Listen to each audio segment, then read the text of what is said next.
Grains ending mixed on Friday. Oliver Sloup with Blue Line Futures is back with us. Oliver, let's talk about soybeans first of all. Nice rally on Thursday. No follow through on Friday. Was that profit taking? Weather? What was going on?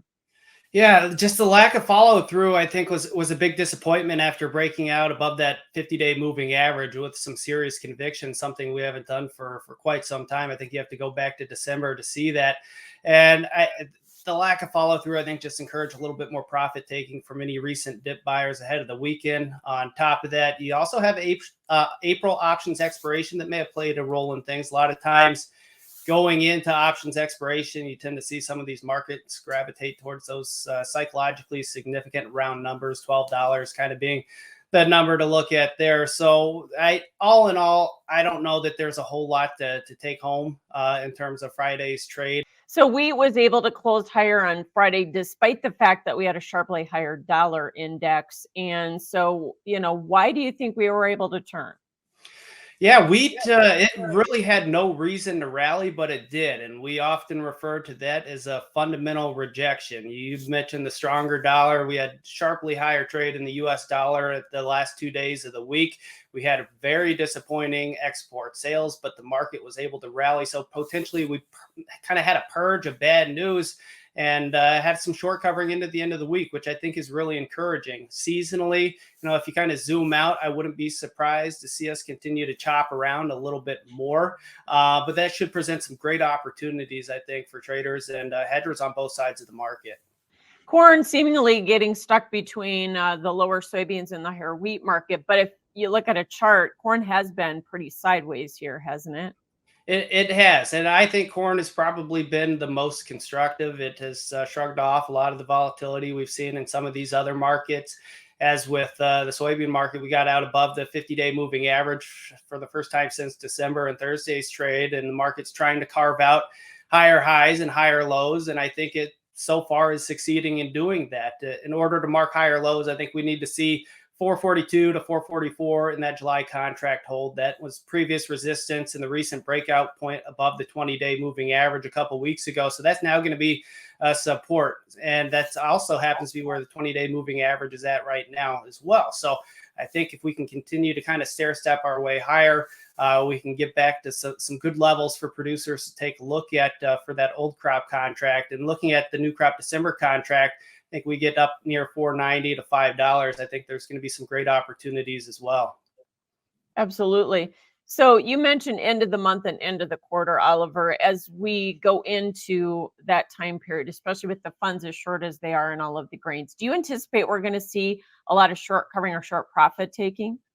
Volatility is certainly something that we see start to rise during this time of year, and volatility often goes, hand in hand with the uncertainty. And I think with the funds as short as they are, they've obviously started to cover some of those positions, but I wouldn't be surprised to see them continue to do that with that uncertainty of the U.S. production kind of looming over the market. We know that they got very extended on the short side, and we've seen what can happen when they get overextended in one direction. We can look at the price action recently. We can go back to 2020, 2019. It comes with a nice strong relief rally. But during, the last 3 years, this is what I've been telling clients, I think we've been lulled to sleep. The market's been very forgiving, giving people a lot of chances to get some hedges back on at better prices. But I do think if we get a nice springtime rally this year, I'm not so sure the market's going to give you too many opportunities to take advantage of it. So I think it's better to be proactive, have a plan in advance, some target orders out there ready, and hopefully able to get hit into the springtime.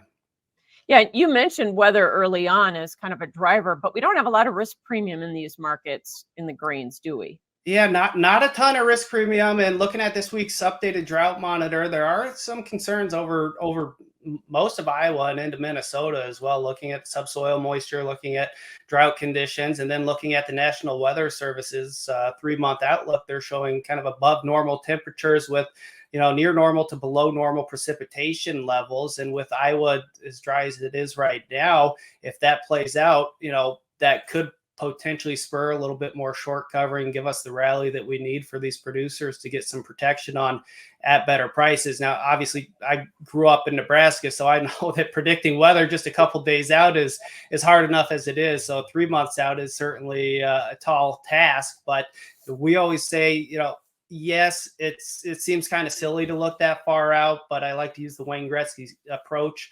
Skate to where the puck is going, not where it is. So we always got to be looking forward in these markets, especially when putting together a marketing plan. Yeah, that is a great analogy.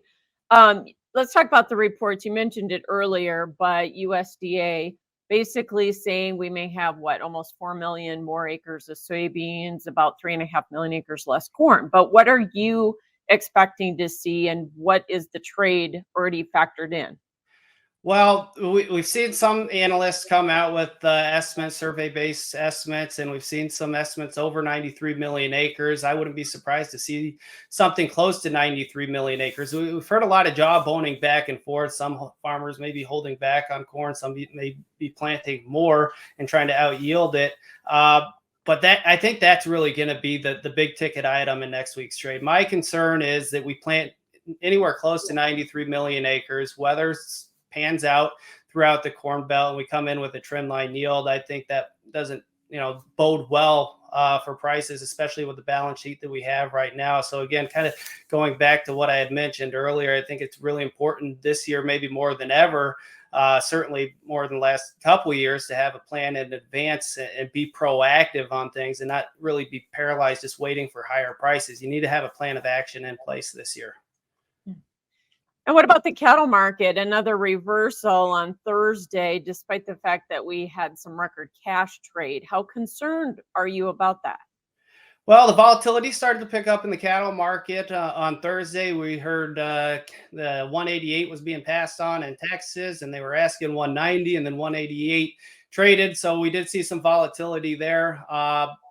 I've been a little bit skeptical of the cattle market. Not that the fundamentals aren't there. I know the fundamentals are strong. We've seen the cash market continue to firm up, but seasonally, this isn't a great time of year to get super bullish on cattle prices. So I think the upside might be capped a little bit here in the very near term. And I think those that maybe at the end of last year when we sold off dramatically said, man, I wish I would have had some protection on at those levels. We're back at some of those levels, and the volatility is relatively cheap when looking at the CME CVOL index for live cattle. So the low volatility typically means options are a little bit more affordable. So I think with where prices are right now, options are probably a pretty good tool where you can establish a floor and keep that upside open.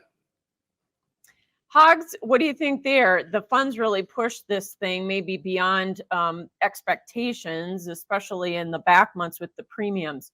Are they about done pushing the market there? Is this a hedge opportunity yet, or what's your advice? Yeah, looking at the commitment and traders report, it looks like a price chart that's starting to round out a little bit. Not too long ago, they were net short about 20,000 futures and options contracts. They flipped that, and in the most recent report, net long about 63,000 contracts. So over a 80,000 contract switcheroo there. And anything above 60 historically is a little bit overextended in the lean hog market. And going back to the seasonals that we touched on in the other market, seasonals for lean hogs, aren't super favorable this time of year either. So with the funds overextended and what is not necessarily a super bullish time of year for lean hogs, I wouldn't be surprised to see a little bit of pressure come into the market. Now, does that mean I think the bottom is going to fall out? No, absolutely not. But I think we could see that June contract, which is now the most actively contract, maybe dip down near 95 and kind of establish a new trading range within that range. Thanks for joining us. That is Oliver Sloup, Blue Line Futures and Markets Now.